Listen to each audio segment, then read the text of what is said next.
और जियो न्यूज़ की जानिब से तमाम पाकिस्तानियों को दुनिया भर में आलम इस्लाम को ईद मुबारक हो। माह सयाम की इबादत के बाद ईद के ये 3 दिन खुशियाँ मनाने, मिलने मिलाने और मज़ेदार खानों के हैं। ईद की रौनकें ईद के दूसरे रोज़ के आगाज़ से ही नजर आना शुरू हो गई हैं। जी हाँ, आगाज़ होता है नाश्ते से। कराची से रिपोर्ट करेंगे रियाज एंडी। जी देखिए, सबसे पहले तो आपको और हमारे नाज़रीन को ईद मुबारक। आज ईद का दूसरा दिन है, तो खाने पीने, मिलने मिलाने और खुशियाँ मनाने का दिन है, तो वो जारी है।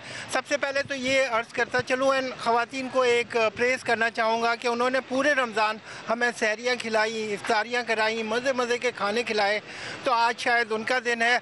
तो मुलाहिज़ा हो ये लाइन।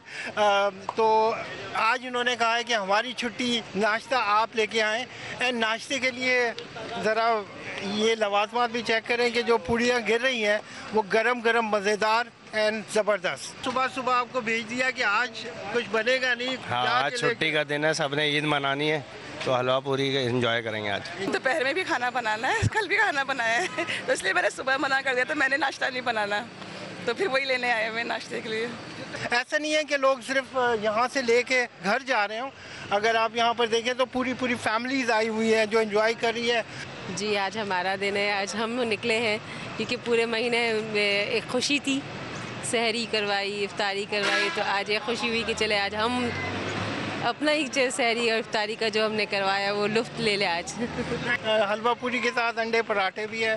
तो ये सिलसिला जो है वो 2 दिन मज़ीद रहेगा, क्योंकि ईद का दिन ही खाने पीने और खुशियाँ मनाने का है।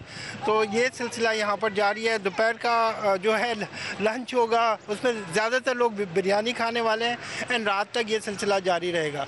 तो खुशियों का त्यौहार है, खुशियाँ बिखरी हुई है। जी, ये थी कराची की सूरत हाल। लाहौर में भी ग़िज़ाई लज्जत से भरपूर और चटखारेदार नाश्ते से ईद का दूसरा रोज़ शुरू हो गया है। लोग फैमिलीज़ के साथ सीरी पाए, हलवा पूरी, नान चने, बोंग और मीठी लस्सी से लुत्फ़अंदोज़ हो रहे हैं। इरम अवान मज़ीद बताएंगे। लाहौर चलते हैं।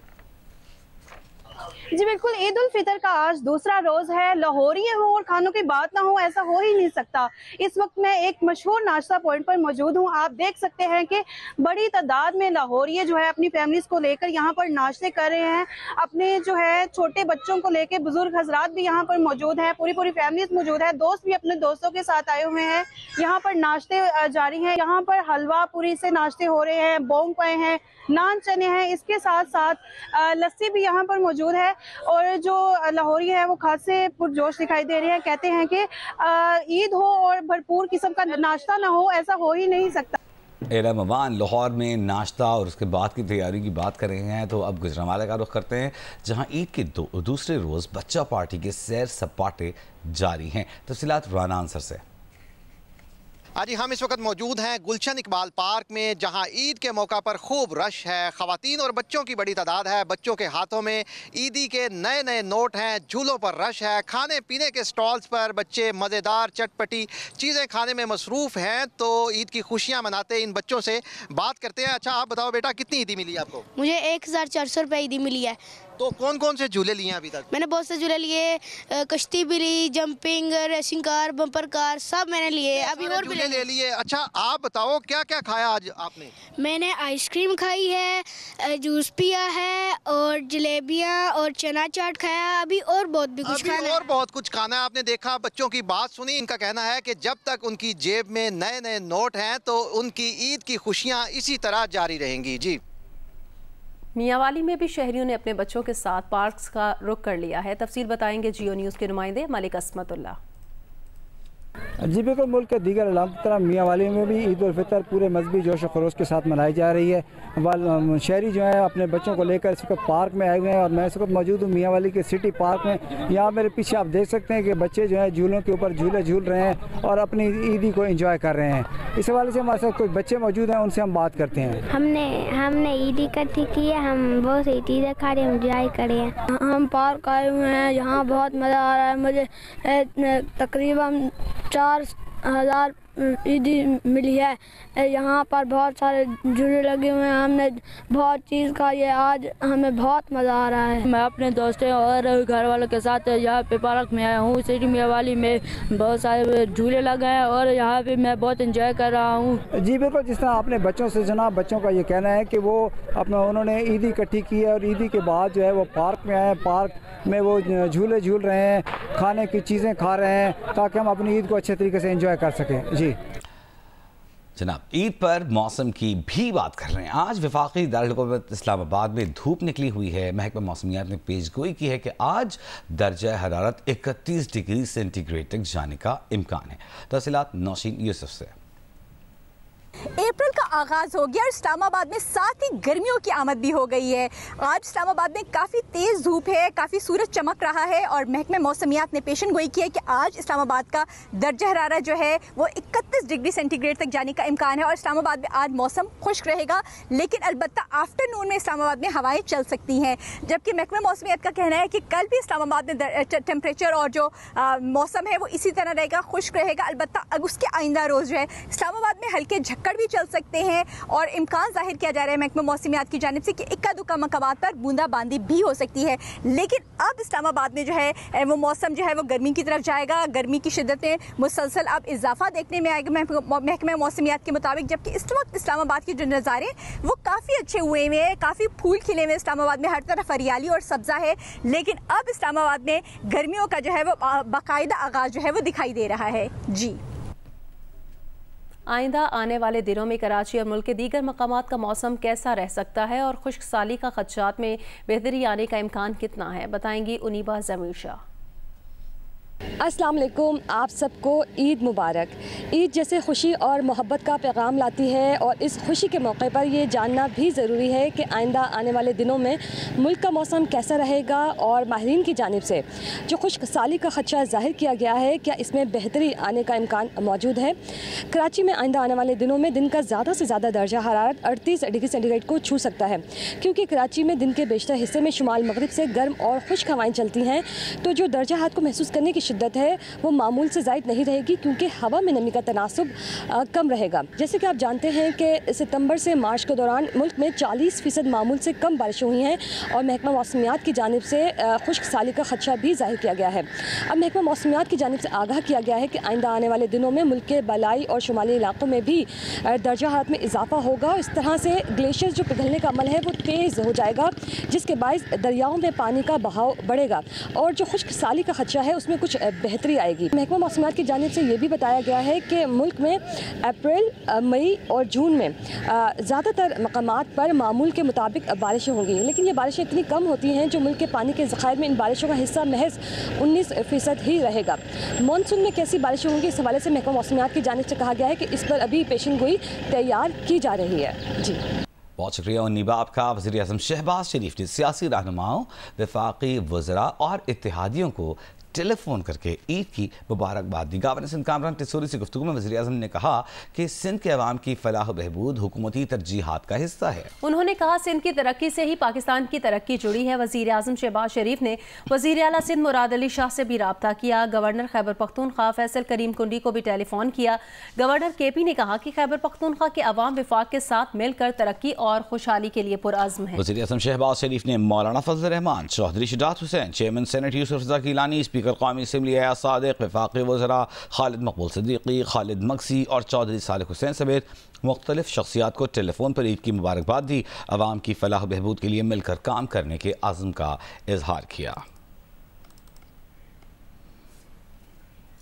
अहम खबर आपको देंगे। क्वेटा से कराची के लिए बोलान मेल की रोज़ाना की बुनियाद पर रवानगी नहीं हो सकी। रेलवे हुकाम का कहना है कि महकमे के पास इजाफी बोगियां न होने के बायस एक हफ्ते तक बोलान मेल की रोज़ाना रवानगी मुश्किल है।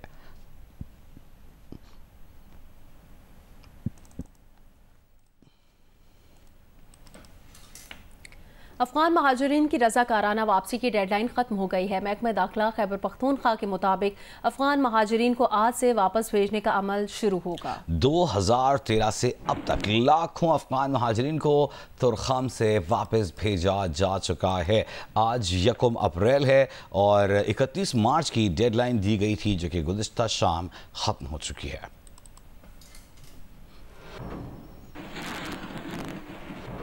लबनान के दारुल हुकूमत बैरूत में इसराइली हमले में 3 अफराद शहीद, 7 जख्मी हो गए हैं। इसराइली फौज का दावा है कि बैरूत के मज़ाफ़ाती इलाके में हिज़्बुल्लाह के रुकन को निशाना बनाया। लबनानी सदर ने इसराइली हमले की मजम्मत करते हुए कहा, इसराइली हमले लबनान के खिलाफ इसराइली इरादों की खतरनाक वार्निंग है।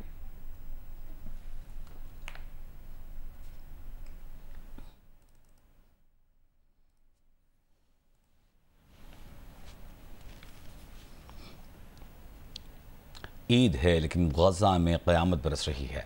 गज़ा पट्टी के जनूबी इलाके में इज्तिमाई कब्र से हिलाल अहमर, फ़लस्तीनी सिविल डिफेंस और अक़वाम मुत्तहिदा के 15 इमदादी और इमरजेंसी वर्कर्स की लाशें बरामद हुई हैं। अक़वाम मुत्तहिदा के इमदादी सरबराह टॉम फ्लेचर का कहना है कि इन लोगों को इसराइली फ़ौज ने उस वक्त जान से मार दिया जब वो अपनी ज़िंदगियां बचाने की कोशिश कर रहे थे।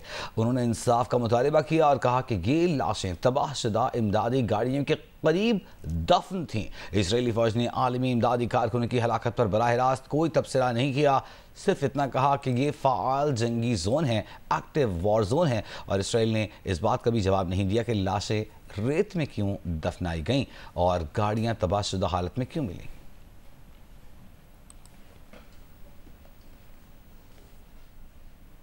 एमनेस्टी इंटरनेशनल ने कहा कि अगर इसराइली वज़ीर आज़म नेतन्याहू हंगरी या बैनुल-अक़वामी फ़ौजदारी अदालत के किसी भी रुकन मुल्क में जाते हैं तो उन्हें गिरफ्तार करके अदालत के हवाले किया जाना चाहिए। यह बयान उन खबरों के बाद सामने आया है कि हंगरी के वज़ीर आज़म ने नेतन्याहू को इस हफ्ते अपने मुल्क आने की दावत दी है। एमनेस्टी की ग्लोबल रिसर्च, एडवोकेसी और पॉलिसी की सरबराह ने कहा कि यह दावत बैनुल-अक़वामी कानून की खुली तौहीन है और इस बात की तस्दीक करती है कि ICC को मतलूब मुबैना जंगी मुजरिमान को यूरोपीय यूनियन के ममालिक में खुशामदीद कहा जाता है। वज़ीर दाखिला मोहसिन नकवी ने लाहौर में शहीद कैप्टन मोहम्मद अली कुरैशी के अहल खाना से ईद के रोज़ मुलाकात की। वज़ीर दाखिला ने शहीद की बहादुरी को सराहा, वालिदा को दिलासा दिया। मोहसिन नकवी ने कहा, शहीद कैप्टन मोहम्मद अली ने दहशत गर्दों के मज़मूम मज़ाइम को नाकाम बनाया। उनकी कुर्बानी पाक फ़ौज और पूरी कौम की दहशत गर्दी के ख़िलाफ़ नाकाबिल शिकस्त आज़म की अलामत है। कैप्टन मोहम्मद अली कुरैशी 26 अगस्त 2024 को बलूचिस्तान में दहशत गर्दों के ख़िलाफ़ बहादुरी से लड़ते हुए शहीद हो गए थे।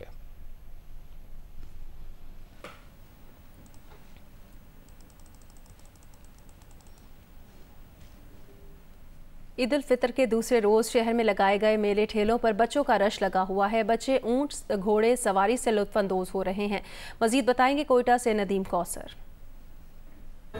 ईद उल फितर की खुशियाँ हों और बच्चे एंजॉय ना करें, ये कैसे हो सकता है। कोयटा के मुख्तलिफ इलाकों में मेले ठेले लगाए गए हैं और बच्चे जो है ईद के मौके पर अपनी जो ईदी है वो इन मेले ठेलों पर खर्च कर रहे हैं। यहाँ अब बच्चे आए हुए हैं और बच्चे जो है घोड़ा गाड़ी की सवारी कर रहे हैं, ऊँट सवारी कर रहे हैं। इसके अलावा जो झूले हैं उनको एंजॉय कर रहे हैं। इसके अलावा यहाँ मुख्तलिफ स्टॉल्स लगाए गए हैं जिन पर जो है बच्चे मुख्तलिफ चीज़ें खा रहे हैं, चाट खा रहे हैं, इसके अलावा आइसक्रीम खा रहे हैं, गोले खा रहे हैं और अपनी ईदी को खर्च कर रहे हैं। क्योंकि कोयटा की ज़िला इंतज़ामिया ने ईद के मौके पर जो है शहर की जो मुख्तलिफ तफरीहगाह हैं उन पर जो है जाने पर पाबंदी लगाई है, तो बच्चों का रुख ज़्यादातर इन्हीं मेले ठेलों की जानिब है। ग़ज़र में शदीद बर्फबारी और रियोलिंग के मकाम पर लैंड स्लाइडिंग के बायस बालाई तहसील फंडर का ज़मीनी राबिता गुज़िश्ता 6 रोज़ से मुनक़ता है और मुल्क के दीगर हिस्सों से ईद मनाने के लिए आने वाले अवाम आज भी कहकोच से आगे नहीं जा सकेंगे। तफ़सीलात जिन इसके नुमाइंदे जावेद इकबाल से। गुज़िश्ता कई दिनों से बर्फबारी और बारिशों का सिलसिला जारी था। आज मौसम काफ़ी बेहतर हुआ है, लेकिन लैंड स्लाइडिंग और बर्फानी तोदे गिरने से ग़ज़र के बलाई तहसील फंडर का ज़मीनी राबिता गुज़िश्ता 6 रोज़ से बंद है। ऐसे में पाकिस्तान के मुख्तलिफ इलाकों से अपने इलाके में ईद मनाने के लिए आने वाले जो मुसाफिर है वो गाकूच में ही फंस चुके हैं। और यहाँ हमारे साथ फंडर से ताल्लुक़ रखने वाले जो केयर टेकर मिनिस्टर अब्दुल जहान साहिब भी मौजूद हैं। इनसे जानने की कोशिश करेंगे कि फंडर का जो ज़मीनी राबिता है उसकी क्या सूरत हाल है। जो योलिंग में जो एक जगह है जहाँ बर्फ़ के तोदे बहुत गिरते हैं तो उस जगह तक ले गए हैं, वहाँ से आगे बिल्कुल रोड बंद है। ना सिर्फ रोड बंद है, वहाँ पे कम्युनिकेशन कोई नहीं है, ना वहाँ पर इस काम के सिग्नल्स आ रहे हैं, ना बिजली है। अब गजर के बलाई इलाकों को जो है ना एक इमरजेंसी डिक्लेयर करके उसकी तरफ अपने पूरे रिसोर्सेज को लगाए। हमारे लोग तकलीफ में हैं, लोगों को मसला है, दूर से आए हुए मुसाफिर नहीं पहुँच सकते हैं, फौजी लोग छुट्टी आके अपने घरों में नहीं पहुँच सकते हैं, हमारे तालिब इल्म छुट्टी आके अपने घरों में नहीं पहुँच सकते हैं और उनकी जान खतरे में है, पैदल जा रहे हैं। District management, provincial management, government जो है और उसके साथ जो Gilgit Baltistan disaster management authority है और फिर खान डेवलपमेंट नेटवर्क है, ये सब मिल के जो है ना अपने इलाके के लिए कुछ करें। और NHA अब यहाँ पे रोड को इतना ख़राब किए हुए हैं, इतने मशीनरी है और मशीनरियों में ड्राइवर्स नहीं है, ये क्या हमारी मैनेजमेंट हो गई। तो सारे जो है ना जितने भी यहाँ पर मशीनरी लगी है उनको हम सिर्फ देखते रहेंगे, वो हमारे काम के नहीं है।